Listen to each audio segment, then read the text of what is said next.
நீதிமொழிகள் 19ஆம் அதிகாரம் 23ஆம் வசனம்.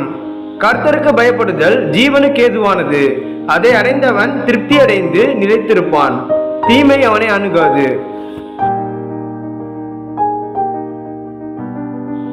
Proverbs chapter 19 verse 23.